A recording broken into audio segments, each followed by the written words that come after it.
aula de Teologia Espiritual na Faculdade de Uniana, no dia 16 de agosto de 2021, ainda em tempos de pandemia, ainda em tempos de travessia.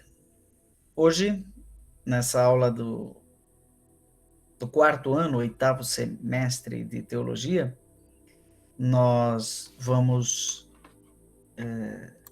mergulhar na espiritualidade pandêmica, da espiritualidade da travessia, inspirados num livro recém-publicado pelo Papa Francisco, Deus e o Mundo que Virá. Nesse livro, o Papa Francisco apresenta para nós 12 capítulos em que ele nos insere nas perspectivas de um mundo, de um outro mundo possível, para usar uma linguagem já conhecida. E nós que conhecemos a espiritualidade proposta pelo Papa Francisco na Evangelii Gaudium em 2013, quando foi eleito, o Papa Francisco foi eleito no dia 13 de março de 2013. 9 meses depois, como uma criança, né, nasce a Evangelii Gaudium. Evangelii Gaudium, o Evangelho da Alegria, que já havia nascido de um sínodo da nova evangelização no tempo do Papa Bento XVI, é agora aproveitado como ocasião pelo Papa Francisco para colocar o seu projeto de governo, né, seu plano de governo. E poderíamos colocar algumas categorias espirituais do Papa Francisco nesse tempo, nessa proposta de pontificado. Uma delas é: queremos uma igreja em saída. Né? Então, em outro lugar ele diz: queremos uma igreja de portas abertas. Portas abertas indica uma ação missionária, mas também uma ação discipular, porque é uma ação de acolhida, mas também uma dimensão de saída.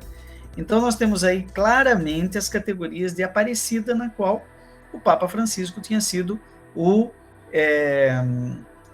relator, o chefe da equipe de redação do documento de Aparecida.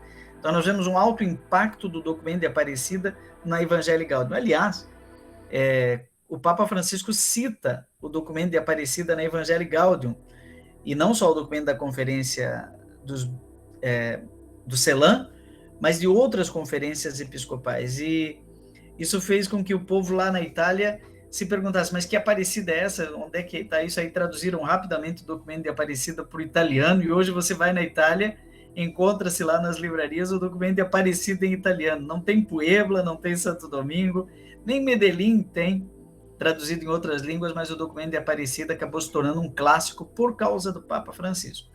E a categoria, vamos dizer assim, referencial do documento de Aparecida é discípulo missionário, né? E essa dimensão fortemente mariana, né? Maria é aquela que recebe o anjo Gabriel e se torna uma discípula do céu, e depois sai às pressas para servir sua prima Isabel. Então, uma missionária apressada, né? Temos essa discípula missionária no capítulo 1 de Lucas. Muito interessante essa categoria. E a Evangelii Gaudium termina falando de uma igreja mariana, né? Nós já vimos isso na nossa aula aqui. Como Maria é o arquétipo dessa nova evangelização que quer ser discípula missionária, acolhedora, mas também de uma igreja em saída. E aí tem uma outra categoria que se tornou marcante no pontificado do Papa Francisco, que vale a pena a gente ter presente, que é a cultura do encontro, né?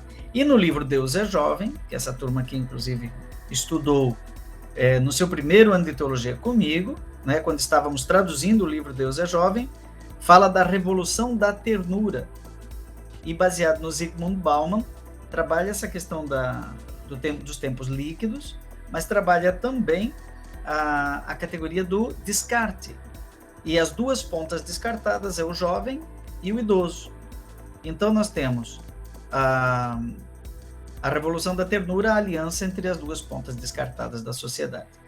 Então nós temos aí já algumas categorias, cultura do encontro, que vão levar a outros referenciais do magistério da Igreja no tempo do Papa Francisco, que nos ajuda a chegar aqui a esse ponto, vamos dizer assim, de chegada, que é o livro Deus e o Mundo que Virá. Porque o Papa Bento XVI já tinha escrito Deus e o Mundo, e agora o Papa Francisco, numa espécie de analogia, né, comparativa, faz aí Deus e o Mundo que Virá. Né? Talvez esse livro represente uma síntese do pontificado do Papa Francisco, lançado agora em 2021, né? Representa uma síntese de tudo aquilo que nós já vimos. Por exemplo, a Laudato Si, né? Que é o documento do magistério da doutrina social da Igreja, do pontificado do Papa Francisco. Então, temos a Laudato Si, depois temos a Amoris Laetitia, e assim vamos avançando com diversos documentos da Igreja, até a Gaudete et Exsultate, sobre a santidade no mundo de hoje, e a Fratelli Tutti, que seria também um documento da doutrina social da Igreja, sobre a fraternidade, que somos todos uma só família. Se dermos uma olhada no índice do livro Deus e o Mundo que Virá, e em seguida eu passo assim para cada um ter aí os seus 5, 7 minutos de glória, né? Nós vemos que a introdução feita pelo jornalista Domênico Agasso, aliás, filho de um outro Domênico Agasso, que era jornalista do tempo de Paulo VI, ele que acompanhou Paulo VI nas suas viagens. O Domênico Agasso, que acompanha o Papa Francisco desde 2013, ele ficou impactado, como todos nós, por aquele momento em que o Papa, lá em março de 2000, se não me engano, março, né? 2020, diante do avanço da Covid, ele convoca o mundo para um momento de oração. Eu vou colocar aqui, né, só para nós lembrarmos visualmente daquilo que aconteceu naquele dia. O mundo parou diante da TV, né, para ver um Papa andando solitário pelas ruas de Roma. Roma já diante do lockdown, né? Então, todas as ruas vazias, né? Aqui está o momento em que o Papa 27 de março de 2020, justamente. Inesquecível, né? São cenas que se tornarão para sempre marcantes na história da humanidade. Muita dificuldade, o Papa vai subindo, num dia chuvoso, até isso, né? Apresentou a tristeza da humanidade diante desse crucifixo, né? Faz a sua oração, depois também diante da imagem de Nossa Senhora, a Salus Populi Romani, né? Ele começa ali, no dia 27 de março de 2020, quando nós tomamos consciência da pandemia. Eu lembro que eu tomei consciência da pandemia ali pelo dia 20 de março. Até o dia 20 de março de 2020, eu andei pelo Brasil inteiro fazendo pregações, etc., e começamos as aulas, tivemos aulas presenciais, e de repente o carro entrou na garagem e ficou até junho. Uma coisa impressionante. O mundo fechou. Foi o dia em que o mundo parou, né? E então, isso daí representa um ponto crucial para a humanidade. E esse é o primeiro capítulo, um ponto crucial para a humanidade, que agora eu vou convidar cada um a dar assim o seu ar da graça, né? Porque puderam ler e refletir. Vamos tentar montar numa espécie de painel a espiritualidade do Papa Francisco agora, nesse livro que acaba de sair, né? Tive a graça de traduzir a versão brasileira, português brasileiro, foi traduzido em diversos idiomas, foi lançado pelo Vaticano no mundo inteiro. No Brasil, quem publicou foi a editora Planeta, né? E tive a graça de fazer essa tradução, né? Então, um ponto crucial para a humanidade é o tema 1. Então, eu pediria aí ao Renato que possa avançar. Muito bem. Eu acredito que é importante para que nós compreendamos o conteúdo deste capítulo e, em subsequência, o conteúdo do próprio livro, que nós nos demos conta deste título que o capítulo tem, que eu acredito que o editor, ou talvez o organizador, ou até mesmo o tradutor, que entre nós está, escolheu, que é o ponto crucial para a humanidade. Nós sabemos que crucial geralmente tem a conotação, é o conhecimento atual que nós temos deste termo, no uso que fazemos, é um ponto decisivo, é um ponto de inflexão, um ponto de mudança, o momento mais importante. Esta é a definição que nós temos. No entanto, etimologicamente, eu suponho que isto se refira ao genitivo latino crucis, né? Ou seja, um ponto de cruz, no sentido de nos ensinar que a luz, ela depende também deste momento, deste acontecimento de cruz.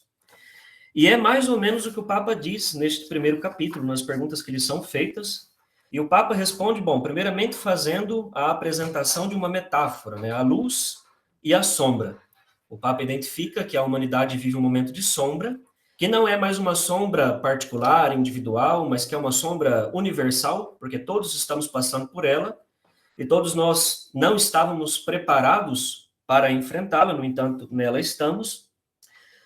E o Papa nos diz que, embora estejamos num momento de sombra, de dor, de desolação, nós somos convidados a buscar aqui saídas, caminhos, ferramentas, né? E ele termina a primeira resposta, eu me permito ler aqui só para que nós vejamos isso de maneira muito clara, né? Este tempo de prova pode, portanto, tornar-se um tempo de escolhas sábias e visionárias para o bem da humanidade, de toda a humanidade. Então, este é o caminho que o Papa propõe, né? Saídas para esta realidade de crise, de cruz, que nós estamos vivendo. E algumas destas saídas elencadas neste capítulo são, bom, a primeira delas, revolucionar as nossas prioridades, e aqui o Papa nos indica a força da fé e o fervor da caridade. Então, a fé como essa luz diante da sombra, e a caridade que faz com que nós vejamos também o outro, e não apenas as nossas necessidades e as nossas trevas individuais.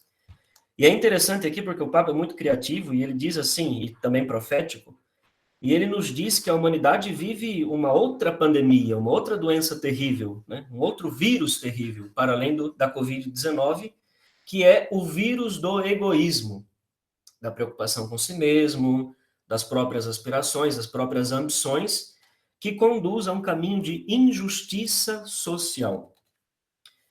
E, portanto, a solução para este novo vírus, que é o vírus da indiferença ou do egoísmo, o Papa propõe que nós criemos anticorpos de solidariedade, né? Então, ele indica que a pandemia nos demonstrou, e isso é muito concreto, muito visível, que nós temos uma fragilidade comum. Fragilidade comum é a expressão que o próprio Papa usa, né? E a fragilidade comum que pode ser vista na corrupção, no egoísmo, na indiferença, e se nós nos permitirmos alguns exemplos concretos, né, de forma bastante genérica, mas, por exemplo, os casos de corrupção envolvendo a Covid-19, por exemplo, as pessoas que furaram fila da vacina e coisas assim, né? Nós vemos esta fragilidade comum, ou este pão sujo, que foi a forma como o padre Joãozinho traduziu literalmente pane sporco, do italiano, né? Ou seja, todas essas mazelas da sociedade que devem ser combatidas através da solidariedade e de uma escolha comunitária e definitiva pelo bem comum. E o Papa conclui, então, a última resposta deste primeiro capítulo, dizendo que se nós cuidarmos uns dos outros, todos poderemos viver melhor. Então, este seria um ponto de cruz, portanto, ponto crucial, que é necessariamente também uma oportunidade de ser ponto de luz para a vida do mundo. Então, poderíamos até sintetizar, né, Frater Renato, que com duas palavras que o Papa mesmo utiliza aí no primeiro capítulo do livro Deus e o Mundo que Virá, que diante da fragilidade, ou num contexto de fragilidade em que estamos todos túnel escuro, como ele diz, né? Ou nós estamos juntos na solidariedade, ou afundamos todos, né? Então, a humanidade, de repente, percebe que o vírus nos coloca muito próximos uns dos outros, e que a fragilidade do outro é fragilidade para mim também. Ainda que o outro seja pobre e eu seja rico, ainda que o outro more num casebre e eu numa mansão, né?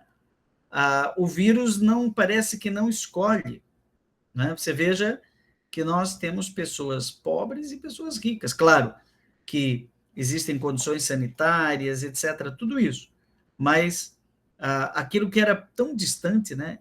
De repente falava-se assim, tem um vírus lá na China, e a gente achava que na China era muito longe, que a China não queria chegar aqui, né? E em pouco tempo, agora vejam, variante Delta, né? A gente era uma coisa assim, e em 2 tempos, já chega e já começa a se alastrar. Então, o vírus é democrático, né? Aquilo que nós não somos, o vírus é. O vírus cria uma espécie de solidariedade virulenta, né? E todo mundo acaba sofrendo as consequências dessa fragilidade. E diante disso, ou seja, diante desta ameaça, aparece uma oportunidade. Diante desta fraqueza, aparece uma força. É na fraqueza que encontramos algumas de nossas forças. Temos gente aqui que esteve com Covid, Jean está aqui saindo da Covid, né? Leonardo teve Covid em pleno tempo de entregar o seu TCC, né? E sentiu depois os efeitos desse vírus, que ficam para além Eu tenho um primo que tem quase 2 metros de altura, um verdadeiro armário, e ficou bem fragilizado pela Covid. Cada um tem um efeito, né? E mesmo os que sobrevivem, cada um tem... Esse é um vírus muito criativo, né?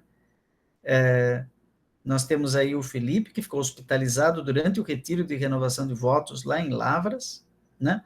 O Denner, que acabou de sair do quadro aí também da Covid e pegou lá em Varginha, né? O Guilherme foi um dos primeiros aí que também foi premiado. Então, nós temos aqui metade dessa turma, se eu não me engano, que já experimentou a loteria do vírus, né?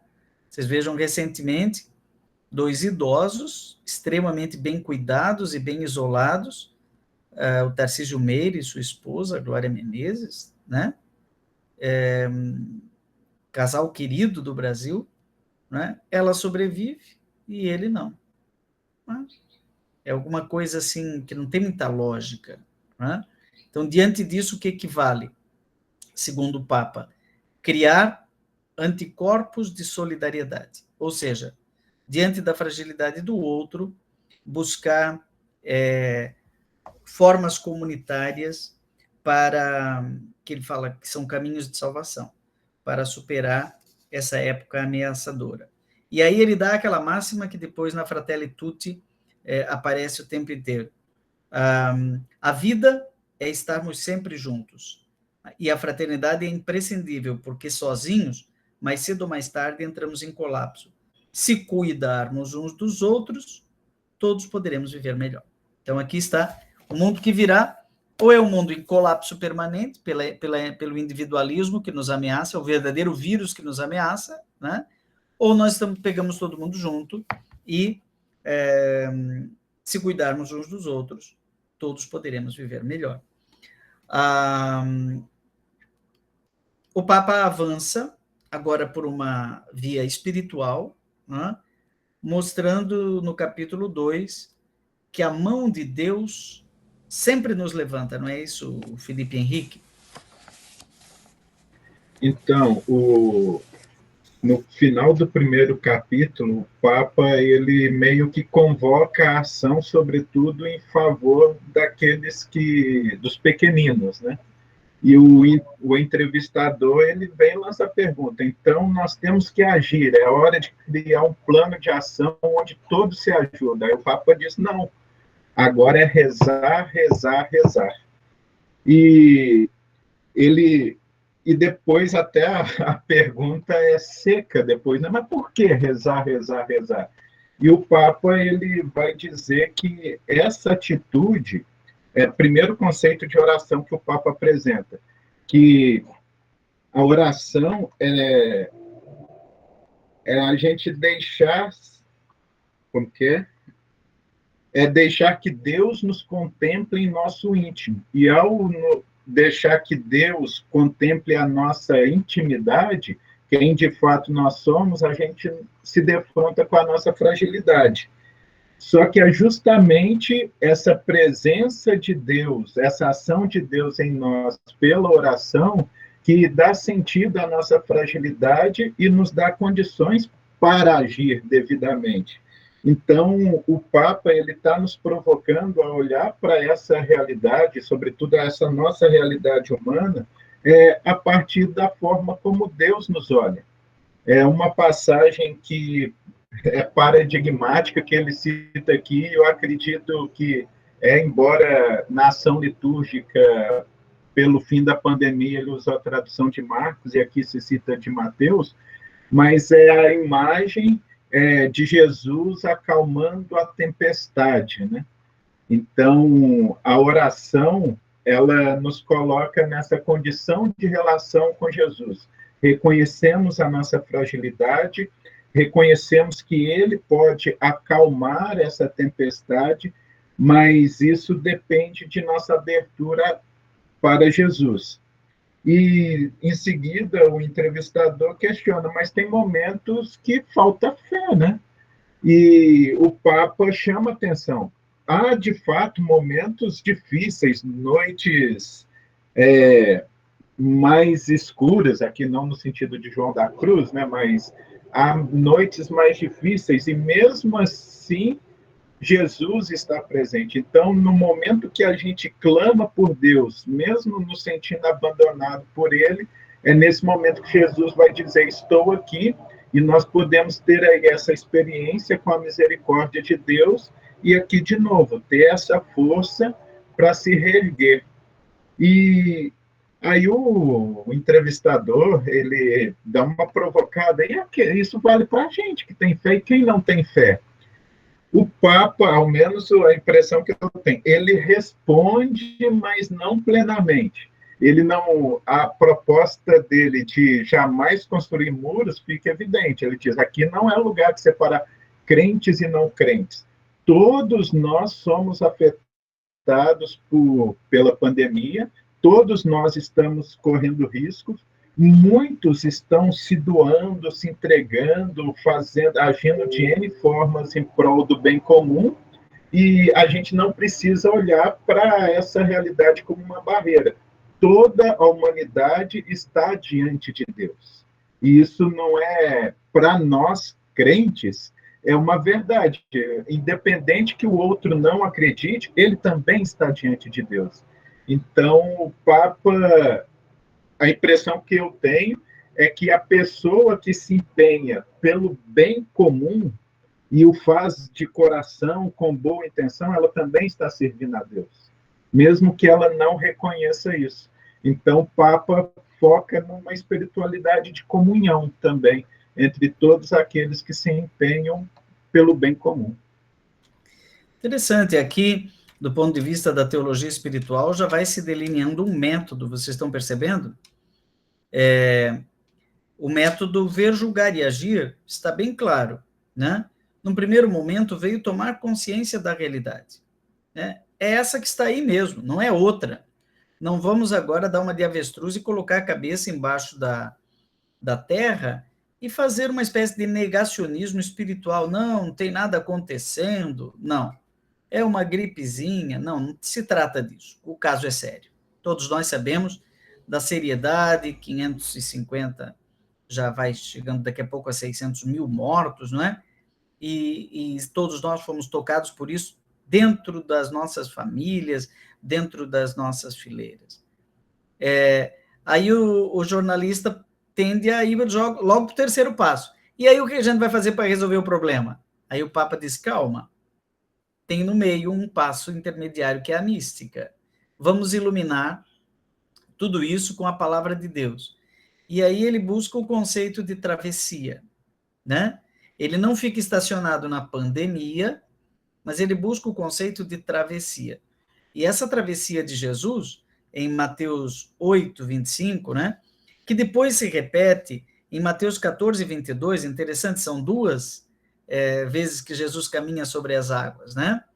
E na segunda, a cena que o Papa chama de emblemática, é aquela de que Pedro diz, então deixa eu ir até você. E Pedro caminha um pouco sobre as águas, nas inseguranças. Mas, de repente, quando ele perde o foco, quando ele para de olhar nos olhos de Deus, nos olhos de Jesus, e olha no umbigo do furacão, ele perde a paz, né? E aí ele começa a afundar, e daí Jesus dá a mão, por isso a mão de Deus sempre nos levanta, é o título desse capítulo, e diz, homem de pouca fé, por que duvidaste? Né? E aí entra tudo isso que o Felipe falou. Então, o que é fé? Qual é essa fé que nos sustenta, mesmo diante de uma dificuldade como essa? Né? E a fé é colocar o coração para além da montanha. Né? A fé é ver antecipadamente, é uma visão antecipada das coisas que não se vê. Então, aquela pessoa que está diante de um quadro pandêmico, se ela consegue enxergar para além, por causa da fé, então ela fica com o coração sereno e até caminha sobre as águas, não é? E, claro, isso que o Felipe disse é mais do que certo. O Papa pula esta fase da fides, eu nunca sei se é fidesque ou fidesquá, né? Da fé em que, né? A fé em que vem depois, que é a crença, né?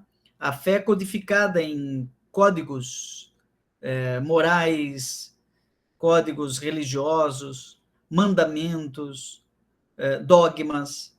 Não. É a fé em quem? Né? É a fé na pessoa de Jesus que me dá a mão, a fé em Deus que pode me levantar. E aqui até os não crentes precisam ter crença, né? São as nossas crenças que nos levantam, né? E nós podemos estar unidos, por exemplo, numa crença pela vida. Nunca façamos diferença entre crentes e não crentes. Devemos sempre ir à raiz, à humanidade. Diante de Deus, somos todos filhos e, portanto, todos irmãos. Vai colocando algumas categorias, como agora é o caso da fé, que é uma luz, que ilumina, que é uma força.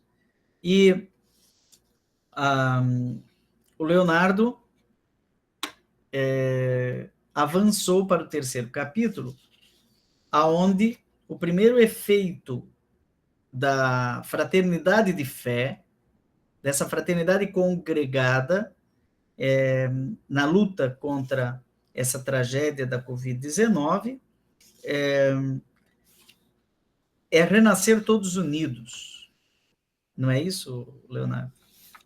Isso, padre. Então, agora o Papa ele parte para uma realidade sobre aquilo que ele viu, bom, que nós vimos também, que é a realidade das muitas pessoas que morreram no hospital longe das suas famílias, que de fato tinham que ficar isoladas por uma questão óbvia. Então, o Santo Padre vai ressaltar essa questão dessas pessoas nos hospitais e quantas histórias que ele acompanhou. E justamente como foi necessário o auxílio dessas pessoas aí que estão na linha de frente, profissionais da saúde que ele destaca muito, mediante essas histórias tristes das pessoas que ficaram hospitalizadas, algumas foram curadas, voltaram para o convívio das famílias e muitas outras faleceram. Então, os profissionais da saúde com a sua questão profissional, do atendimento, que o Papa destaca, mas também da criatividade, a questão do uso da tecnologia. Ele vai elogiar que muitas pessoas que usaram as mídias para despedir dos seus familiares, para mandarem notícia.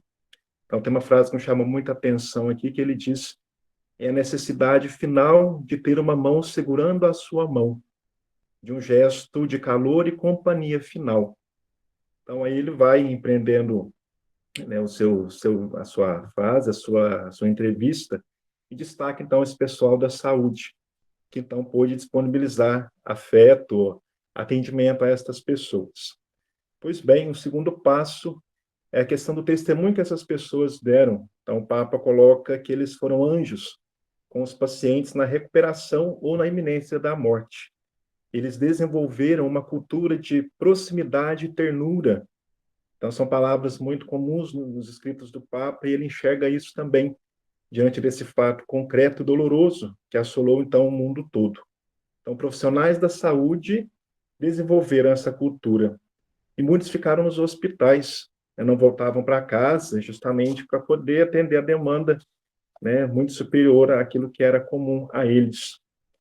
Depois o Papa, ele nos coloca que sempre é necessário recordar essa questão do voluntariado também, muitos voluntários que se juntaram aos profissionais da saúde, mediante novas realidades, dentre as quais os novos pobres, pessoas que perderam tudo, né, perderam emprego, logicamente perderam a sua renda, perderam casa. Então ele vai falando de novas atividades em meio ao surgimento da pandemia, e aquilo que tantas pessoas foram agindo em prol do outro. Então, o Papa ele coloca que é sempre necessário recordar a humanidade, é uma única família. Então, aqui nós recordamos a Fratelitude, somos todos uma humanidade, daí a fraternidade universal. Não é o outro, mas é um grande nós. Daí esse sentido da preocupação de uns para com todos. Ele coloca, né, contra a realidade da pandemia, da Covid e da ganância. Ele coloca duas pandemias, né, como resposta à universalidade da oração, o altruísmo e a compaixão e a ternura, como possíveis respostas para que nós possamos viver essa fase. E ele coloca aquilo também que dá nome aí ao capítulo, né, que nós recomeçamos e renascemos juntos. Ele coloca 4 palavras para que nós possamos recomeçar: raízes, memória, fraternidade e esperança. Então, nas raízes, ele fala de olharmos para os antepassados, para os avós, para os idosos. Então, entra naquela questão que o senhor disse, as linhas que ele coloca, né? Os idosos e os jovens, os 2 pontos aí na possível cultura de descarte. É hora de se unir e um aprender com o outro. Então, pelas raízes, os avós, os idosos, esse olhar o passado, a memória da fase que nós estamos passando, essa difícil experiência, fraternidade como uma possibilidade de ação mediante a esse tempo, a esperança, como ele encerra o capítulo, que é imprescindível. O ser humano não deve perder a esperança. Ele coloca um trecho de João, que acho que é o momento de vivenciar que todos sejam um. Então, essa questão foi uma pandemia, então a resposta também deve ser mundial, mediante essa preocupação, esse cultivo da solidariedade. E concluindo, né, como evitar que esses testemunhos caiam no vazio, ele vai colocar que nós devemos trabalhar a consciência pessoal e coletiva dessa santidade ao pé da porta. Nós somos convidados, né, a sermos pessoas diferentes. Outra frase que me impactou muito, eles somos convidados a sermos artesãos de comunidades solidárias. Então, essa situação que assolou o mundo, ela pede de nós respostas, ela pede de nós, então, a esperança, que dá, então, essa questão do renascer unidos. Ele vai dando luz mediante essa situação de treva, né, e mediante testemunhos que a gente já vê. Né, nós vemos, percebemos a doença, alguns até vítimas, mas nós vemos algumas ações também em prol do outro. Então, esse renascer unidos coloca, então, essa questão. Se o problema é de todos, a solução também deve ser buscada por todos. Interessante, né, Leonardo, que ao invés dele já ir agora para uma solução estrutural, ele ainda para e vai para a pessoa. E procura recolher experiências já acumuladas pela humanidade na santidade, né? Santidade de pessoas que deram a vida, e ele vai para os médicos, aí ele vai para os enfermeiros, tantos heróis, não é? Alguns até que deram a vida, ele lembra os padres, né? Que deram a vida porque não sabiam direito com o que estavam tratando, se contaminaram, né? Para tentar levar um pouco de solidariedade. E essas 4 categorias, então, são categorias espirituais já, né? Que já são, começam a ser que médios espirituais para o tempo da pandemia. Primeiro raízes, depois memória, fraternidade e esperança. Então, no primeiro ele tratou da fé, e agora falando das pessoas, a gente sabe que aqui tem Zygmunt Bauman, né? A sociedade desenraizada, né? A perda das raízes é uma coisa terrível, né? E que vem junto com a perda da memória, né? E para construir história, tem que preservar a memória, né? A gente sabe o quanto isso é importante na espiritualidade proposta pelo Papa Francisco. E, aliás, na estrutura do cristianismo, né? Que vai até transformar isso em algo sagrado, não memória, mas memorial. E aí vem a fraternidade e a esperança. Bom, olhando para isso, já começamos a perceber que nem tudo está perdido, temos pessoas que deram a vida para que outros tivessem vida em plenitude. Portanto, já dá para pular agora para uma categoria mais teológico-espiritual, que o Eduardo cuidou desse quarto capítulo, que é semear a esperança. Mas o que é a esperança? Bem, padre, ele finaliza o terceiro dizendo assim que nós cristãos queremos ser os primeiros a semear a esperança. É imprescindível a esperança.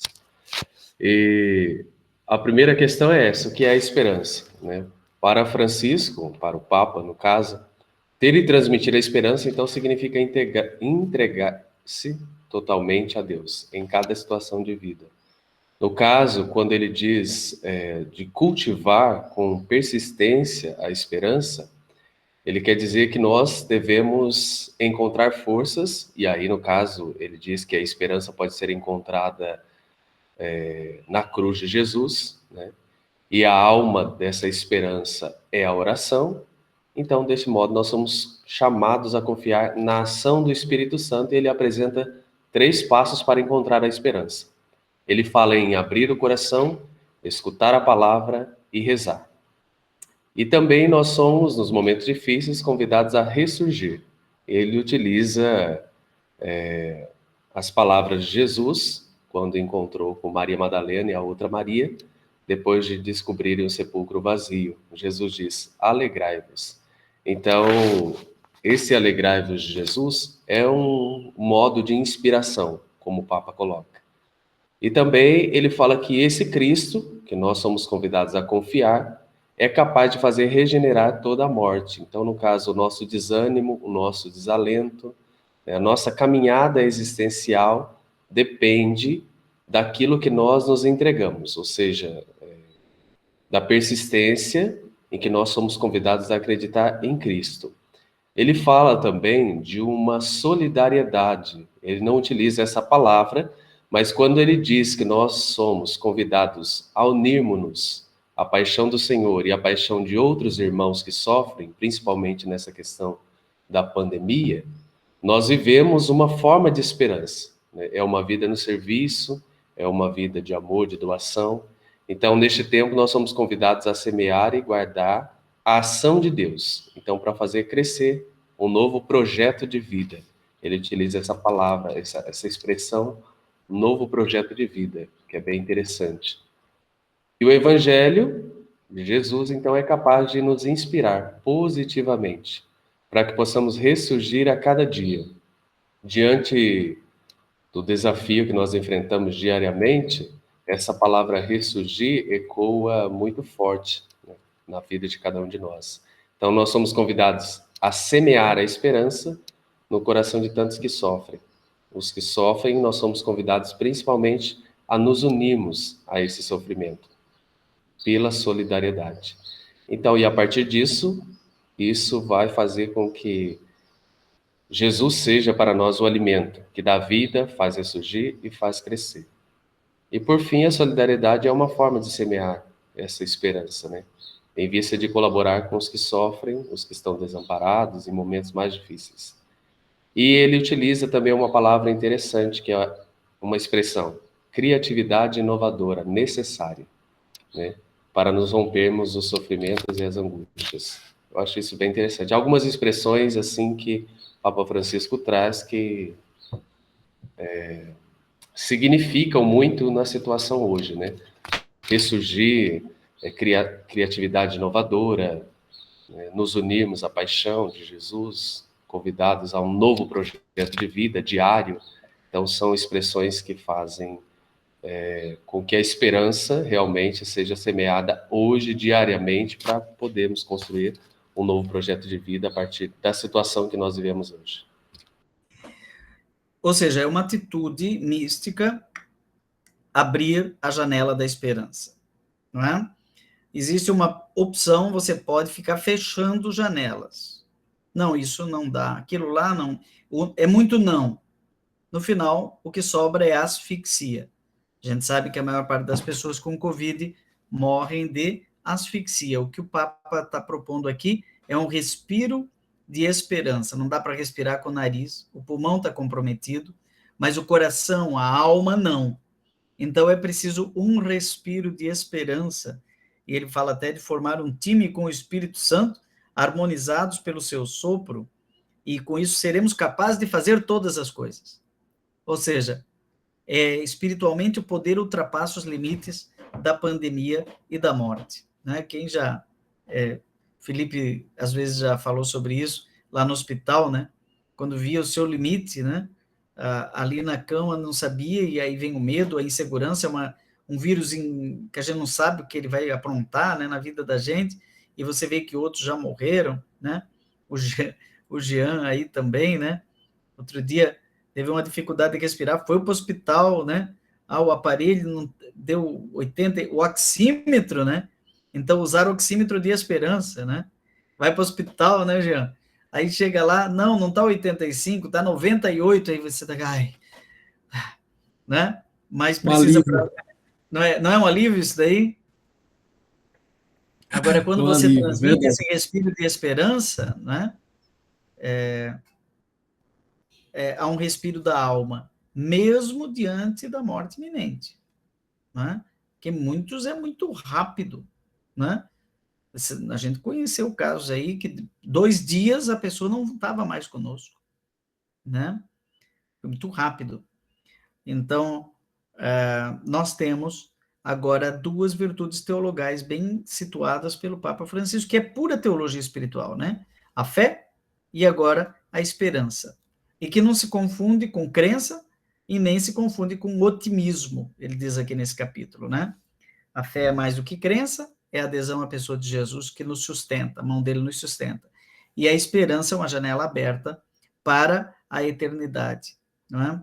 Para a dimensão espiritual. Com o Espírito, podemos fazer novas todas as coisas. Podemos formar um time, e é isso que o Eduardo falou. O encontro com a palavra de Deus nos inspirará para a criatividade inovadora necessária. Agora, e a igreja? Né? Diante de toda essa situação, muita gente diz, a igreja católica está fechada, os padres não celebram missa, não atendem confissão, né? E aí o Papa vai, ele é Papa, né? É o pontífice, né? Então ele vai falar de uma igreja honesta, unida e missionária, não é isso, Luiz Carlos? Isso aí, padre. Então, nesse capítulo 5, ele aborda questões, responde perguntas assim bem polêmicas, né? Referente à igreja, até mesmo referente à pessoa do Papa. Então, o autor ele faz umas perguntas que causariam muitas polêmicas, e o Papa responde de uma forma muito tranquila. Então, por exemplo, ele começa falando que lugar no mundo a igreja é chamada a ocupar. Então, aí o Papa coloca que a igreja ela é missionária, por definição, né? Ele deixa claro que todo cristão é chamado a levar essa boa notícia do Evangelho. Ele fala, mas como fazer isso, né? Como traduzir isso na vida cotidiana? O Papa diz, a fé ou é missionária ou não é fé. Então, ele diz que todo cristão é chamado a levar essa fé, a viver essa fé em todos os lugares. O Papa lembra que precisamos de uma igreja que une e harmoniza. Nesse tempo de pandemia, ele ressalta bem isso. Olha, precisamos de uma igreja que une e harmoniza, em vez de julgar e de separar. Tem uma pergunta que ele faz, o autor faz, como a igreja pode aprender com a pandemia? E como isso pode ajudar o mundo que está sofrendo? Então, o pontífice lembra que precisamos um do outro e o quanto é importante purificar os princípios individualistas que regem a sociedade. Algo que ele já abordou nos capítulos anteriores, né? O Papa responde o porquê alguns chamam o Papa pauperista e comunista. Como eu disse, é um capítulo polêmico, porque ele falando do papel da igreja, e aí ele fala, por que algumas pessoas chamam o Papa de pauperista e comunista? Ele nos lembra que sua postura não é uma questão política partidária, nem ideológica. Ela é o centro do Evangelho. Então, Papa, olha, a postura do Papa é viver o Evangelho. Cita, né, para concluir a fala dele, uma fala de Dom Helder Câmara. Ele diz, quando cuido dos pobres, dizem que sou santo. Quando pergunto a todos sobre a causa de tanta pobreza no mundo, me chamam de comunista. Eu achei muito interessante e ele lembra esse pronunciamento de Dom Helder, né? Nosso diácono Luiz Carlos, eu até fui atrás dessa expressão, né? E tem uma nota de rodapé, que é a nota do tradutor. Na verdade, é a seguinte: quando dou comida aos pobres, me chamam de santo. Quando pergunto por que eles têm fome, me chamam de comunista, né? Essa teria sido... E o Papa lembrou e citou de cabeça, né? E ele não fala quem foi no livro ele não fala quem foi que disse, mas nós sabemos que a frase do bispo que ele falou é Dom Helder Câmara. Pois não. Isso. É de que modo os pobres nos enriquecem e nos curam, né? Todos nós necessitamos de um pai, lembra? Que estende a mão espiritual, fisicamente. Quando buscamos viver o Evangelho, estendendo a mão, enriquecendo os outros, somos curados. O Papa lembra de uma passagem que Jesus cura um paralítico em Cafarnaum, né? Então, essa cura não só acontece com o paralítico, mas muitos corações foram curados pela boa ação de Jesus. Então, ele lembra que toda vez que nós também fazemos uma ação, né, de estender a mão àquele que necessita, não só aquela pessoa é beneficiada, mas muitos que estão à volta. Então, ele lembra o que ele já tratou nos capítulos anteriores, né, em relação ao individualismo. Quais são as orientações, pergunta, né, quais são as orientações para realizar a cura da pandemia? Aqui eu lembrei, e o Papa colocou mesmo sobre a doutrina social da Igreja, o Papa diz, a Igreja não é especialista na prevenção ou no tratamento da pandemia, nem mesmo dá indicações sociopolíticas específicas, mas desenvolveu alguns princípios sociopolíticos fundamentais para ajudar a seguir em frente, que podem ser encontrados no compêndio da doutrina social da Igreja. Ele ainda cita os números de 160 a 208. Esses princípios podem iluminar e guiar os líderes políticos e sociais. Interessante, porque é o que nós aprendemos na história, na doutrina, né?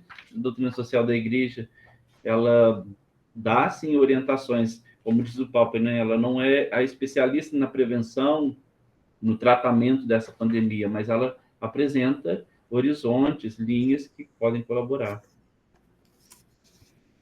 Depois, tem um comentário do autor, e eu retiro aqui, eu recortei só um pedaço, uma frase desse comentário. Ele diz, tanto no Vaticano, como em muitas dioceses e paróquias, registra fraquezas, incoerências e sujeiras que distanciam do povo.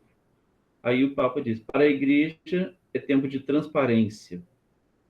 Diz o Papa que nos últimos tempos, graças a Deus, é o próprio Vaticano que tem feito a denúncia. Falando das incoerências, né? Então, o Papa relata que nos últimos tempos é o próprio Vaticano que tem feito a denúncia. Isso significa que os mecanismos de prevenção e autocontrole estão funcionando. Tem algo realmente mudando. E contra os abusos e crimes sexuais? Pergunta. Então, o Papa aqui retoma e lembra algumas ações concretas, né? E aí eu cito algumas aqui. Abolir o segredo pontifício nos casos de violência sexual e abuso de menores cometido por sacerdotes. Crime de pornografia infantil, posse e divulgação de imagens pornográficas, passa a ser considerados não mais 14 anos e sim menores de 18 anos, uma ação concreta. Obrigações dos padres de reportar as denúncias aos seus superiores e a responsabilidade dos bispos, que agora têm que responder por eventuais omissões e acobertamentos. Então, o Papa apresenta aqui algumas ações, falando dessas, como a Igreja está, né, de situações que, pontos concretos que a Igreja, no seu pontificado, de uma forma especial, tem estabelecido. Os abusos sexuais são uma prática dramaticamente difundida em diversos contextos, mas isso não diminui sua monstruosidade na Igreja, diz o Papa. Na ira do povo, compreensível e justificada, vejo o reflexo da ira de Deus, traído, violentado por consagrados culpados. Bom, e a última pergunta desse capítulo, como deveria ser a Igreja, né, a relação da Igreja com o mundo. Então, a humanidade está ferida, constata o Papa, né? Se a Igreja se mostra comprometida com o trabalho de limpeza geral e de busca de coerência, pode ser um ponto de referência precioso para todos. As pessoas precisam urgentemente de uma Igreja que busque ajudar os mais fracos. A humanidade precisa receber da Igreja a mão estendida, ouvidos e corações dispostos a acolher, misericórdia, não julgamento, não preconceito e rigidez. É preciso construir pontes religiosas, espirituais e humanas que passarão pelos filhos e netos, construir caminhos de alegria para a humanidade do futuro. Assim, termino, mostraremos ao mundo que, com determinação, que Deus é amor, que Deus é misericordioso. Uhum. Agradecemos ao nosso diácono Luiz Carlos, o capítulo talvez mais longo, né, que ele ficou responsável aqui de nos ajudar nesse painel sobre o recém-lançado livro do Papa Francisco, Deus e o Mundo que Virá, uma conversa com o jornalista Domênico Agasso. E o livro de 12 capítulos avança agora de maneira bem temática, colocando essas bases da espiritualidade desta travessia, em tempos de pandemia. O Papa já falou da Igreja e agora vai falar para nós no capítulo 6, e vai nos ajudar o Felipe Luiz dos Santos, vai falar sobre a casa comum, uma só família, não é isso? Nos lembra aí a Laudato Si. Isso mesmo, padre. Agora, nesse 6º capítulo, que tem como título Na Casa Comum como uma só família. Esse capítulo, embora não seja tão grande, mas é muito denso, porque o Papa, praticamente nesse capítulo 6, ele nos oferece uma visão geral e como se fosse um apanhado das principais questões da Laudato Si e da Fratelli Tutti. Então, como se ele fizesse um resumão das questões principais desses documentos que têm muita afinidade entre si, né? Eles conversam entre si nesse capítulo 6. Então, sempre digo que ler esse livro, Deus e o Mundo que Virá, é ler um resumão mesmo do pontificado do Papa Francisco de 2013 a 2021. Isso mesmo. Então, trata da casa comum como uma criação. Né? A criação do nosso planeta, todos nós fazendo parte da criação de Deus. Logo na página 73, né, na primeira pergunta que é feita para o Papa, eu saliento aqui um trecho que, para mim, me saltou aos olhos e é de fundamental importância. O Papa responde assim à pergunta, do que conversamos até aqui, né? A que coisas precisamos estar mais atentos como seres humanos? O Papa responde, quando tudo vai bem, tendemos a nos sentir onipotentes, mas basta um vírus para ver todas as nossas convicções destruídas. Não podemos mais continuar pensando que permaneceremos sempre saudáveis em um mundo doente por nossa culpa. Aqui o Papa está falando claramente da nossa fragilidade humana. Somos frágeis, por isso que precisamos viver em fraternidade, uma fraternidade global, um cuidado fraterno e um cuidado ecológico com a criação. recuperar uma relação harmoniosa com a natureza e com toda a humanidade. É o que ele pede nesse capítulo, né? E ele coloca uma proposta muito interessante que eu não sabia, né? Fiquei sabendo agora, lendo esse livro, a proposta é de viver o Dia Mundial da Oração pelo Cuidado da Criação, dia 1º de setembro, daqui a 2 semanas, né? Vamos viver, então, esse Dia Mundial de Oração pelo Cuidado da Criação. E o Papa ele faz um alerta também que a prioridade não deve ser o dinheiro, né? Não deve ser ganhar dinheiro em cima da criação, como se ela fosse apenas algo para gerar capital para as grandes empresas, né? Mas a prioridade para todos nós deve ser a dignidade humana. E aí ele traz também o Concílio Vaticano II, com a Gaudium et Spes, capítulo 12, e também com a Declaração Universal dos Direitos Humanos, né? Ele fala que a dignidade do ser humano está acima de qualquer busca desenfreada por capital, de qualquer exploração desenfreada da natureza, do nosso clima, do nosso planeta. Um outro trecho, de uma outra pergunta que o jornalista faz para o Papa, na página 79, como pode ser definida essa dignidade humana, né? E o Papa responde desse jeito: contemplando o outro com um olhar fraterno e considerando a criação como dom recebido do amor do Pai. Surgem a atenção, o cuidado e a admiração. O desprezo e a inimizade são superados. Uma outra coisa muito importante nesse capítulo que o Papa traz, ele lembra da promoção que deve acontecer com os projetos agroindustriais, sobretudo os menores, né? Esses projetos agroindustriais sustentáveis, né, devem ser promovidos, né? Ele faz essa proposta, ele faz essa promoção em vista de que, ainda hoje, no século XXI, a grande quantidade de alimentos que nós desperdiçamos, né? Basta você ir numa feira, nós temos aqui uma feira em frente à faculdade, né? Aqui na Avenida Sagrada do Coração de Jesus, ou no Luiz também, quando eu fazia as compras aqui para o convento, eu já fui algumas vezes com ele, a gente via ali no chão a grande quantidade de alimentos que se perde por uma falta de zelo, falta de cuidado. Às vezes um transporte mal feito, às vezes num cuidado que se deixou ter com o alimento, se perde. E nisso muitas pessoas deixam de ter acesso ao alimento. E também a água potável, que ainda hoje é um desafio para que todas as pessoas tenham acesso. E o Papa, ele nos pede que nós tenhamos um compromisso com o meio ambiente.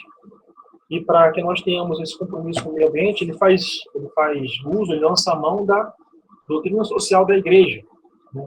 Ele cita a doutrina social da Igreja na página 83, na pergunta que o jornalista faz.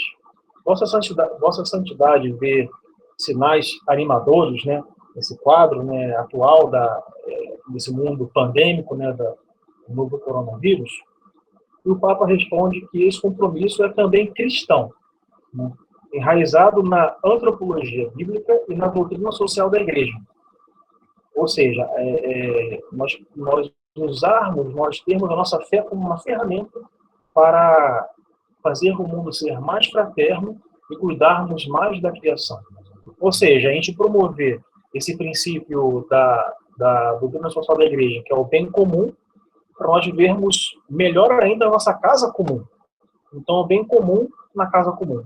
Então, a doutrina social da Igreja, a nossa fé, como um instrumento fundamental e de grande importância para a gente promover a fraternidade no mundo, para vivermos bem na casa comum.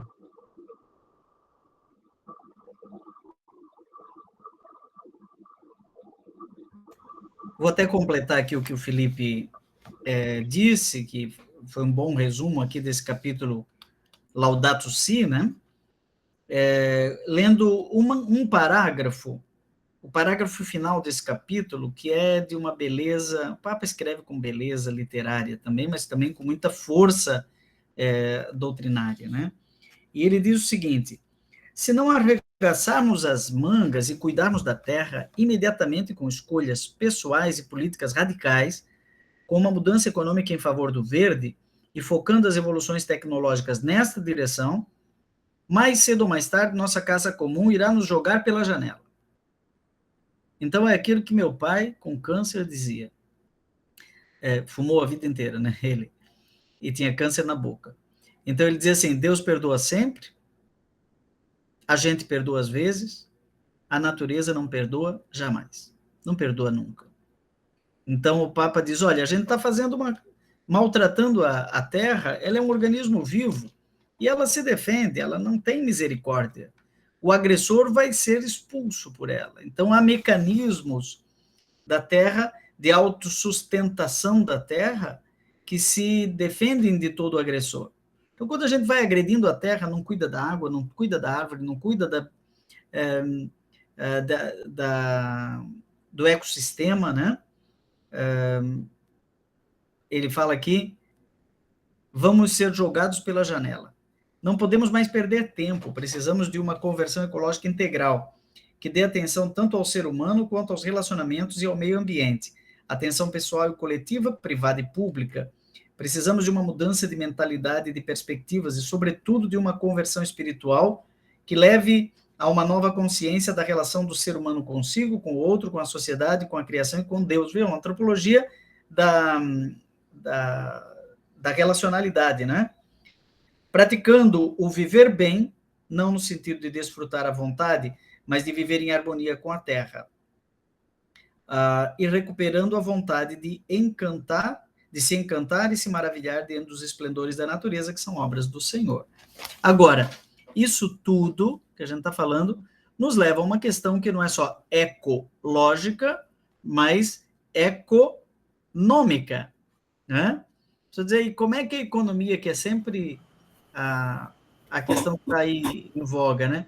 Como é que a economia sobrevive diante disso? Temos que plantar soja, para isso temos que derrubar a floresta amazônica, né? Não é isso que se fala? E depois, para exportar e aumentar o nosso PIB, entra sempre a questão dos números, não é? Então, o Luciano trabalhou o capítulo 7º, Economia e Finanças Ecológicas. Por favor, Luciano. Então, padre, o Papa fala sobre essa crise econômica, né, podemos dizer, e ele fala ainda o que está acontecendo, quais são que a economia é incapaz de responder o que está acontecendo. E tem alguns desvios, ele aponta, né, quais são os desvios? É o comunismo, ou a especulação, dependência e assim por diante. No mesmo tempo que ele faz essa crítica à economia, ele também já dá uma direção para acabar com esse desvio, para acabar com essa situação. É preciso ter um pacto honesto, não pensar só em si, mas pensar em todos. Ele fala que é preciso ter atitude corajosa para conseguir surgir uma nova economia em nível não só mundial, mas também em nível nacional também. Então, nacional e também mundial, ele fala que precisa a gente dar uma olhada. Interessante que ele fala aqui assim, né? O novo sistema em que as raízes melhorem o mundo para todos. Então, não pensar só em si, e as pessoas não é coisa. Acho isso interessante que ele falou, que a gente pensa só em ter e esquece da pessoa. E nesse capítulo ele fala também sobre a parte econômica, que é importante, mas também não esquecer, como o Felipe falou, da casa comum, desse cuidado da criação. E também nesse capítulo a gente percebe um pouquinho do que a gente viu na doutrina social, né? Os pobres, é o cuidado com os pobres, dar atenção para eles, porque assim vai acabar um pouquinho essa pobreza. Quando a gente coloca, dá valor. E a segunda questão que ele fala é isso, para a gente acabar, para a gente saber mudar essa pobreza, essa situação, é preciso não excluir, mas incluir. Incluir as pessoas com deficiências, incluir todas as pessoas para que dá sentido à economia. E na segunda pergunta ele fala isso, né? No estado em que a humanidade está, não é preciso incluir, é excluir, mas incluir as pessoas. Assim, vai reduzir a pobreza e também vai aumentar o bem-estar de todos.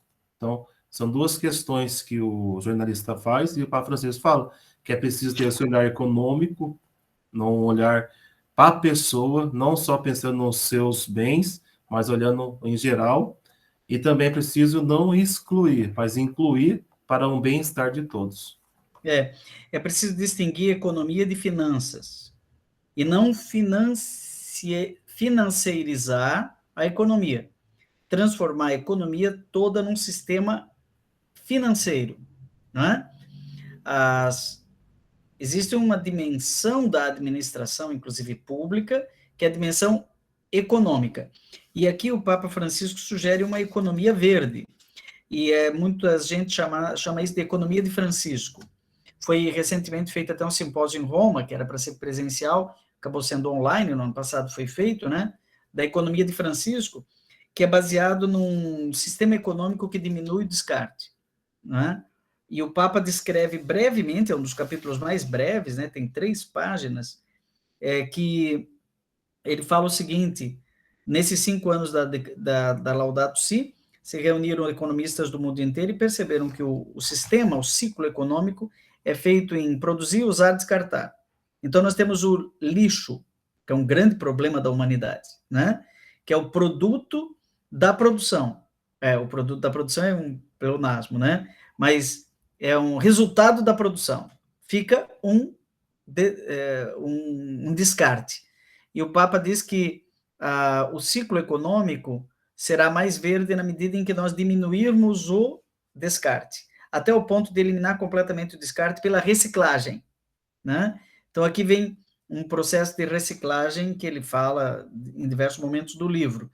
E, com relação a finanças, ele fala que para investir numa empresa que seja sustentável é preciso 4 critérios: inclusão dos excluídos, promoção dos últimos, bem comum e cuidado da criação.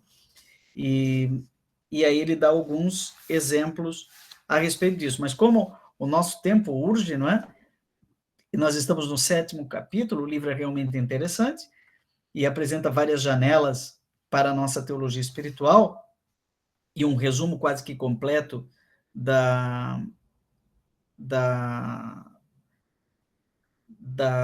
magistério do Papa Francisco. Capítulo 8º, com o Silmar, vamos indo agora de maneira assim bem breve e pontual, entra numa coisa que já falamos, que é a Fratelli Tutti, ou seja, sem fraternidade humana não há futuro. 8º capítulo, não é isso, Silmar?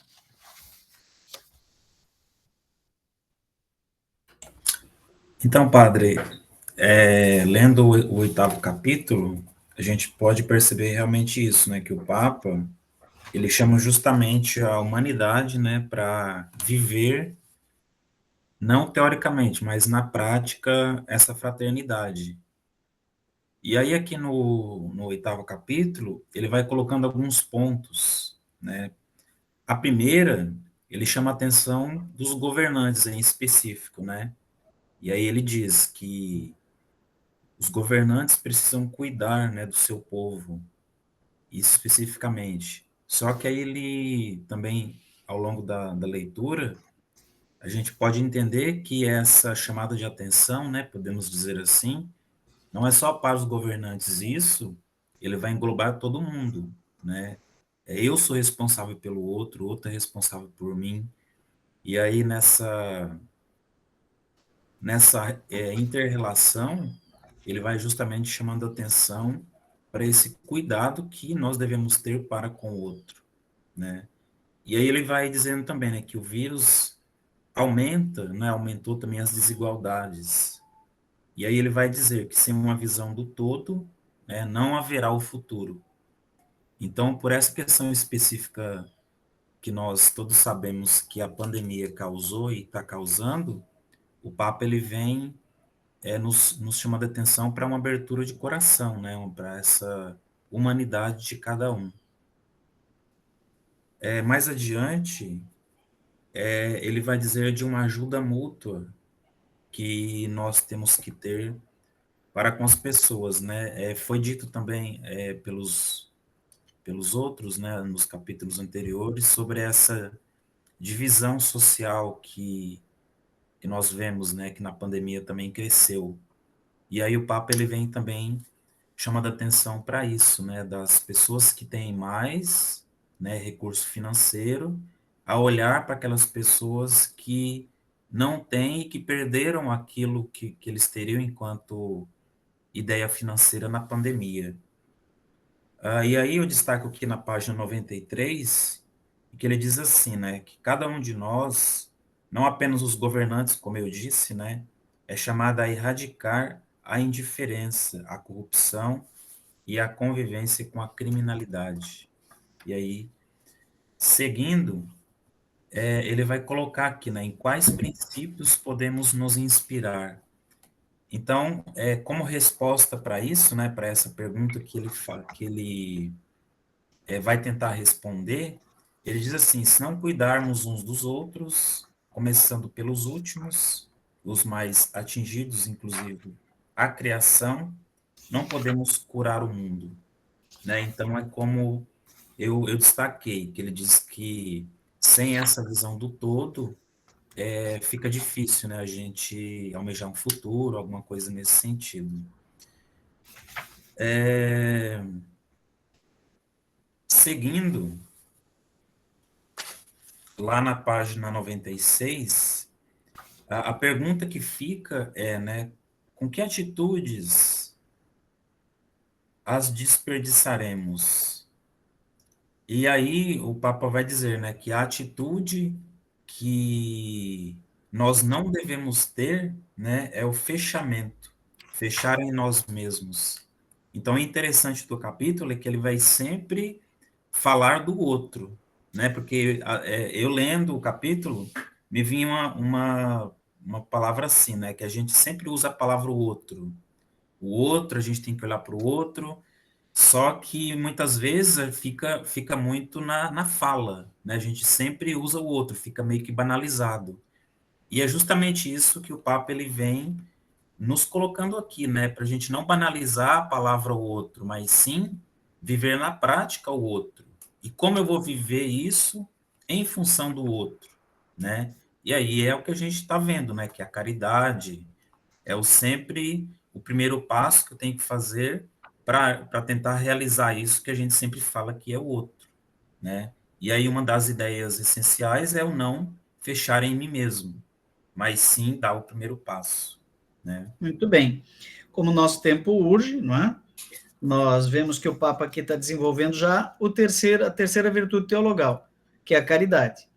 E a caridade nos congrega em comunidade. E aí o Silmar estava falando que podem ser várias formas. Pode ser igreja, pode ser um nível comunitário, pode ser família, pode ser social e até mesmo internacional. A fraternidade internacional. E aí o jornalista pergunta, mas começar por onde? Ele fala, olha, acabando com a guerra, acabando com o conflito, queremos paz, né? A emergência sanitária da pandemia coloca não só uma degradação ecológica, mas coloca em voga a questão dos conflitos internacionais. Agora temos ali no Afeganistão, né, um barrilzinho de pólvora, né? E se não for assim, mais cedo ou mais tarde começaremos a lutar uns contra os outros. E o tsunami, que eles chamam de tsunami pandêmico, nos colocou a humanidade de joelhos, não é? Então, é preciso encontrar vias de solução. Colocando sobre essa questão da fraternidade, o Danilo entrou no capítulo 9 sobre a questão de que ninguém é estrangeiro. Aliás, uma das obras de misericórdia, né? Acolher os estrangeiros. Como é que você viu aí esse capítulo 9, nosso diácono Danilo? Bom, eu percebi, assim, ouvindo os colegas, que, embora o Papa Francisco tenha sempre muita clareza naquilo que ele fala, orienta esse livro, essa entrevista dele, uma certa lógica indutiva. O Papa parte de uma realidade mais circunscrita, né, mais localizada, e vai abrindo, né, a partir das categorias próprias do pontificado dele para um âmbito mais geral, né? Por exemplo, o Silmar acabou de falar ali do outro, né? E quem é o outro? Então, o outro é também o estrangeiro. E aquilo que o Renato dizia no primeiro capítulo volta aqui agora, da questão da cruz. É uma primeira interrogação que o entrevistador faz ao Papa, que diz que na entrada do Palácio Apostólico ele colocou uma cruz carregada por 2 rapazes e no centro dessa cruz há um colete salva-vidas. E aí ele coloca que é um símbolo para os cristãos, um símbolo central que é colocado no centro da igreja, ou seja, Roma como essa cabeça da igreja e, de certa forma, exemplo, referência, modelo, agora tem, então, a centralidade da cruz que salva vidas e das vidas que precisam ser salvas, né? Isso é uma dedução minha aqui. Mas, de certa forma, de um modo bem geral, o Papa chama atenção para essa questão dos refugiados, principalmente os que ficam à deriva, ali naquelas experiências no Mediterrâneo, né? E aí a gente se lembra de uma das primeiras atitudes dele, que escandalizou um pouco, foi aquela viagem a Lampedusa, né? Onde ele usou uma férula, né? Uma cruz papal ali com os fragmentos de um navio de imigrantes, de refugiados, né? E aquilo chocou um pouco, já deu para a gente sentir esse Papa é um Papa diferente. Não que os outros eram piores ou melhores, mas esse é diferente. E ele fala que é tarefa cristã, e aqui é uma tarefa, uma responsabilidade dos cristãos, promover e acompanhar essa presença, a chegada dos migrantes no país. Embora é também tarefa, de certa forma, do governo, mas o governo precisa também agir com prudência. Essa deveria ser a virtude do governo. E essas atitudes de acolhida, elas são atitudes que reconhecem a dignidade da pessoa. Daí volta no princípio fundamental da ética cristã, da própria doutrina social, né, a dignidade humana. E aí ele vai dizer que é preciso, para isso, saber dialogar. O diálogo que não é uma fórmula mágica, mas é uma exigência do saber falar do coração, né? É de coração para coração, e dialogar não significa só falar, significa escutar com atenção. E aí ele usa uma expressão rede de amor. Eu até então não tinha lido ou ouvido ele falar sobre isso específico, explícito, essa rede de amor, né? E aí ele parte para a questão do diálogo, não só ecumênico, mas interreligioso, dizendo que as religiões, as expressões de fé das mais variadas matrizes precisam se unir para ser caminhos de fraternidade e não muros de separação. De uma certa forma, é isso, né? Um modo bem básico, e ele vai dizer que nós precisamos romper de um modelo de evangelização que queira fazer um proselitismo, né? Mas sim fazer um agregamento, uma soma daquilo que é virtuoso, daquilo que é valoroso em cada uma das religiões. E ele vai dizer que também estamos diante de 3 perigos planetários: a destruição do ambiente, as guerras e as consequências da pandemia. Aqui eu percebi certa abertura do Papa para dizer que, embora a pandemia está na crista da onda, não tem só a pandemia, nós temos outros problemas que às vezes estão aí no vácuo da pandemia e a gente não tem percebido.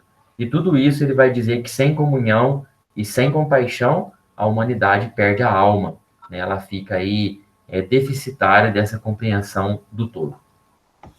É interessante que, enquanto Francisco, né, Papa inspirado no Papa Francisco, ele cita aí a regra não bulada de Francisco, aonde ele diz: uma forma é abster-se de rixas e disputas, mas submetendo-se a toda criatura humana por amor a Deus e confessando ser cristão. Então, é interessante que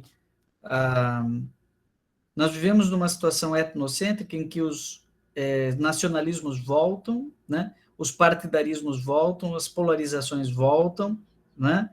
E a solução passa pela comunhão, pela superação das rixas, pela fraternidade. O Papa está indo na contramão de muito do que acontece pelo mundo, né? E, inclusive, aquela questão que ele coloca na Evangelii Gaudium, para ser bem breve, né? Que o todo é superior à parte. E, com relação a isso, a gente dizia assim: esse vírus está lá na China, eles comem morcego, mas não vai chegar aqui. De repente chegou na Itália, a gente ficava com dó, né? Vendo tantos italianos e tal.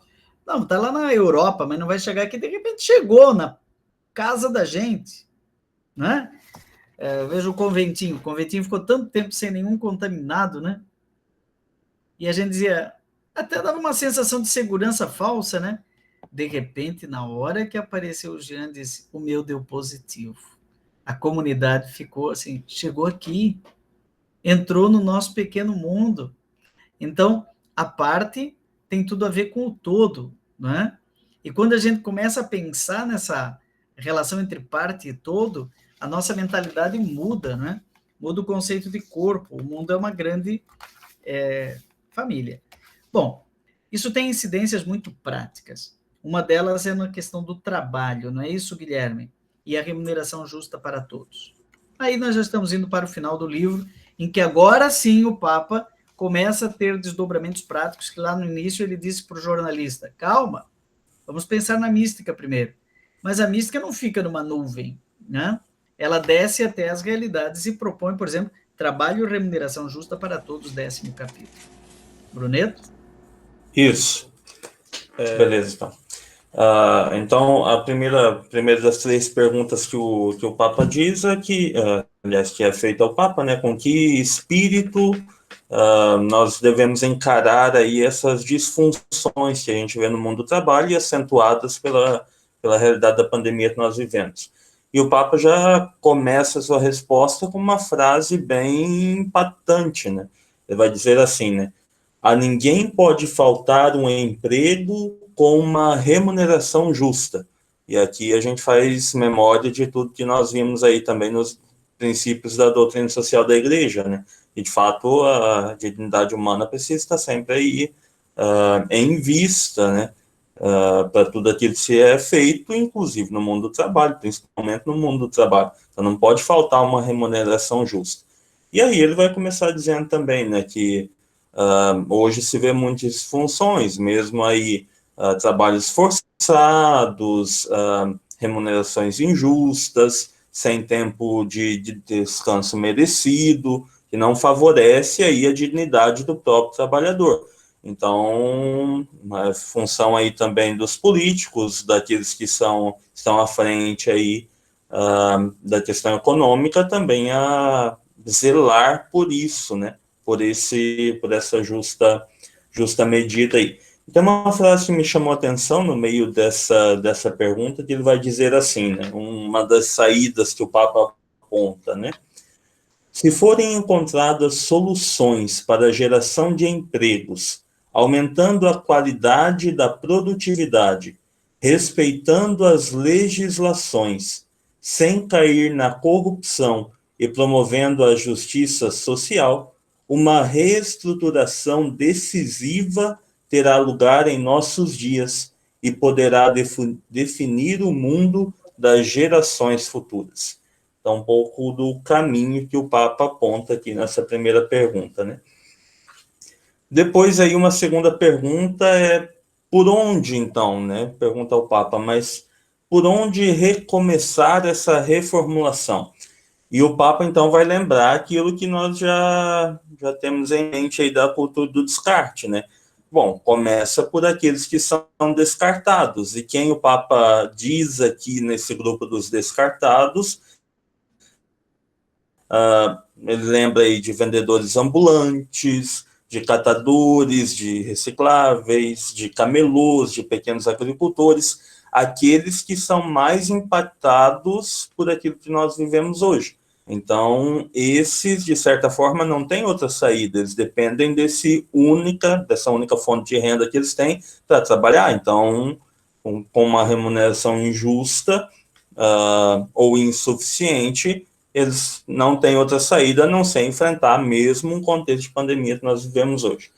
E aqui no meio dessa pergunta, o Papa faz outra afirmação que já muito forte, mas que nós já vimos isso em falas dele anteriores, que ele vai dizer assim: talvez tenha chegado a hora de pensar em uma forma de remuneração básica universal. E essa afirmação do Papa é forte porque justamente impacta em algo que muda totalmente o princípio da economia, né? Que visa, de fato, a pessoa como tendo ao menos o mínimo para bem viver. Então, essa proposta aqui do Papa, ela tem consequências muito fortes, né? É uma reformulação, né? Queria estacionar nessa aí, Guilherme, porque realmente eu li o livro 300 vezes para traduzir, né? Para mim, eu parava sempre nesse ponto. Pensei, caramba, a pandemia obrigou países até de uma matriz liberal, né? Ou neoliberal, fazer uma coisa de matriz socialista, que é uma remuneração básica universal, né? Como é que chama? Auxílio emergencial. E o Papa não fala mais de auxílio emergencial, ele fala de uma remuneração básica para todos. Porque, veja bem, na Revolução Industrial, um pouquinho depois da Revolução Comercial, mas já na Revolução Industrial, quando se cria o barco a vapor na Inglaterra, se dizia que aquilo que precisava 100 trabalhadores para fazer, agora 50 conseguiriam. E aí alguns diziam, mas então o resultado vai ser o desemprego. E eu dizia, não, o resultado vai ser que vamos ter mais tempo livre, só que não. Né? Vai valorizar a cultura, vai valorizar o final de semana remunerado, só que não. Aí depois foi progredindo a tecnologia, e depois o Papa fala aqui no avanço tecnológico, né? No finalzinho desse capítulo, foi avançando a tecnologia e cada vez mais aumentando a exclusão, até que chega agora com a inteligência artificial, então nós vamos ter uma massa sobrante enorme, né? E aí o Papa diz, olha, é preciso que esse avanço tecnológico remunere todos, né? Com uma base, ao menos, de sobrevivência, né? Então, os países, como até mesmo o Brasil, começam a perceber que o auxílio emergencial movimentou a economia. Vocês estão percebendo isso? Eu vejo que mecanismos de distribuição de renda, mesmo no governo anterior, no Nordeste, movimentaram a economia de uma cidade e fizeram circular, porque o meio tem que ser circulante. Se o meio não circular, não promove riqueza, né? A santidade do meio, ou seja, monetário, é ser circulante. Bom, o tempo realmente está avançando. Eu quero passar para o penúltimo capítulo do livro Deus e o Mundo que Virá e abrir os 2 minutos do Denner aí para um assunto absolutamente fundamental. O Papa não poderia deixar de falar sobre famílias e as mulheres, pilares da sociedade. Curioso destaque para a mulher. Bem, então, o Papa Francisco, nesse capítulo, ele vai falar de 3 coisas, né? As mulheres, a família, e por último, ali bem no finalzinho, ele vai dar uma dica prática para os pais. Então, no primeiro ponto, ele falando das mulheres e falando um pouco também da crise econômica, dessa dissonância que há entre homens e mulheres ali, né? Questão salarial, questão profissional mesmo. Ele vai dizer que elas não podem ser discriminadas de forma alguma, né? E que sua presença é muito preciosa e valorosa em todas as dimensões da sociedade, né? No processo de renovação, na política, na questão ocupacional e na questão institucional. Por quê? Porque a mulher ela tem um olhar diferente sobre o mundo, né? Essa é a grande sacada do Papa, né? Aí depois ele vai, um pouco para frente, falar de Nossa Senhora, né? De Maria, como sempre, o Papa Francisco lembra de Maria. Aí lembrando Maria como arquétipo, né, para todas as mulheres, também para a humanidade, dizendo que a salvação do mundo começou pela mulher, nasceu do útero de Maria, né, nasceu da carne de Nossa Senhora. Achei muito bonito isso, né? Sem a mulher, a salvação não viria ao mundo. Então, por isso que deve se valorizar muito a figura da mulher, né, do corpo da mulher que nem a salvação. E muitas vezes esse corpo da mulher é muito desvalorizado, né, pela questão do consumismo, do marketing, né, que ele vai citando aqui, dos negócios, né, da pornografia. E daí ele vai falar que é uma carne mais nobre do mundo. Aí usa uma expressão muito interessante, que nós temos que resgatar, né, e também transformar o mundo numa casa da igualdade, onde a dignidade da mulher deve ser sempre protegida. Aí depois ele continua, né, aí quando o entrevistador pergunta para ele sobre o papel da mulher em cargos chaves na igreja, né? Aí o Papa Francisco vai falar assim que deve ir além da funcionabilidade, né? Então não é porque é questão de função, né? Mas é porque o conceito de mulher é inato à igreja, porque a igreja é mãe, né? E a igreja tem a imagem de mulher, então por isso que a mulher deve ser valorizada na comunidade, sobretudo na igreja, né? Aí ele, no final ele vai dizer, não, eu repito, né? Não se trata apenas de atribuir mais funções, né? Não significa que tudo resolverá com nomeação, né? É preciso integrar a figura da mulher dentro da igreja, né? Aí ele pergunta para o Papa qual a importância da família nesses tempos. E o Papa vai dizer que é a célula da sociedade, né? Aí o entrevistador pergunta, mas tudo bem, mas por que ela é tão importante assim? Aí o Papa vai dizer para frente, né? Porque é o lugar onde nós aprendemos, né? E aprendemos ali as coisas mais básicas da vida, como dizer muito obrigado, né? Reconhecimento pelo aquilo que recebemos, que o lugar da família não é o lugar da agressividade, do egoísmo, pedir desculpas, aquelas coisas básicas de educação, né? Que os gestos diários vai nos ajudar, né, a sermos pessoas mais humanas na vida, né? Aí, por fim, o Papa traz a imagem da mesa, né, que é o lugar da refeição. Ele vai dizer que a mesa é o lugar do diálogo e da comunicação. Por isso que a família, né, deve ser o lugar da comunicação em casa e deve ser um tesouro a ser cultivado sempre, né? Então, isso deve ser sempre cultivado. E ele dizendo sobre esse lugar da comunicação e do diálogo, né, ele diz que a família deve ser, o convívio deve ser o termômetro, né, confiável para medir a saúde dos ânimos, né, do estado de ânimos da própria família. Eu achei muito interessante isso. O lugar do diálogo, que deve ser o termômetro para saber quem nós somos, né? E falando ainda sobre a mesa, ele traz aí a figura do próprio Jesus, né, que usou a mesa, né, para o lugar da refeição, do banquete festivo, né? E ali ele confiou aos discípulos um testamento espiritual, né, na última ceia, né? E vai falar do memorial, do sacrifício. E por isso que a mesa tem um lugar muito importante na vida da família, né? Aí uma questão prática, no final ele traz, né? O que o senhor aconselharia particularmente aos pais? Aí ele vai falar uma questão muito interessante. Brincar com as crianças. É ali que é o lugar que é o melhor lugar onde se conhece a vida das crianças, né? Deve perder um tempo ali com as crianças, né? Porque lá é o lugar onde os pais, né, ensinam para os seus filhos, lugar de regras, lugar de autoconfiança, né? Lugar de ajuda, e é o lugar onde há um bom convívio entre os pais, né? Então é uma questão bem prática, né? O Papa Francisco traz é a questão dos filhos, né, brincarem com seus pais. Por quê? Porque isso vai proteger contra todas as tentações, né? Ele vai falar no final do narcisismo, né, do egoísmo, nas quais corremos os riscos de cair todos os dias. Muito bem. Isso, uma sintética, né? Agora, como o nosso tempo vai se esgotando nos últimos 3 minutos, né? E ainda temos o Jean e o Moisés no capítulo 12. Qual a frase que realmente chamou a sua atenção no último capítulo, Jean? A frase que para você foi impactante quando ele termina o livro Deus e o Mundo que Virá, falando jovens e o sonho em nome de Deus. O que mais chamou a atenção para você?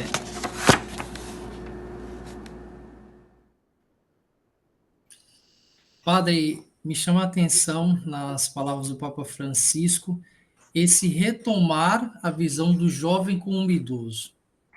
Mesmo diante da dificuldade de tempos difíceis que nós estamos enfrentando, ele vai dizer assim, para que os jovens retomem essa visão de que precisa-se dos idosos. É eles que vão resgatar os valores da persistência, da paciência.